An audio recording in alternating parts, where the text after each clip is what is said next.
阿根廷的总统米雷伊为去年12月开始停止补贴弱势族群，将粮食囤起来扛，引起争议。但法院是裁定讲，政府爱随将粮食分予主权食堂，不过政府是并无打算要安尼做。几个月以来，像这种抗争场面，伫阿根廷已经是看甲袂看。伫总统米雷伊上任以来，因为推行倾欠政策，要来救特别破产的财政，是持续受到以左派支持者为主的民众在抗议。当地时间2八，民众抗议的诉求是针对外团政府甲本地要互主权食堂的粮食扣条，要求政府爱改变政策方向。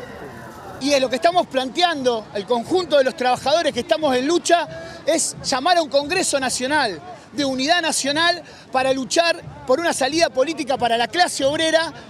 y voltear las políticas económicas de este gobierno. Nosotros decimos que este gobierno de Milei no puede seguir ni un minuto más. 因为过去几任政府的政策造成财政是特别破产，在米雷伊上台了后，是推动敢若是后这危机期间各国的倾欠政策，甲社福者公共支出拢大大抬调，引起民间的反弹。另外，为了救济占全国人口差不多4成到5成的善家人，政府供应粮食和 NGO 营运的主权食堂，除了预算红台减，政府嘛指控部分的 NGO 为了扩大抗争的规模，要求善家人参加抗议来换粮食的配给，因为安尼因决定要改变做法，还阁透过 NGO 来发放这救济物资。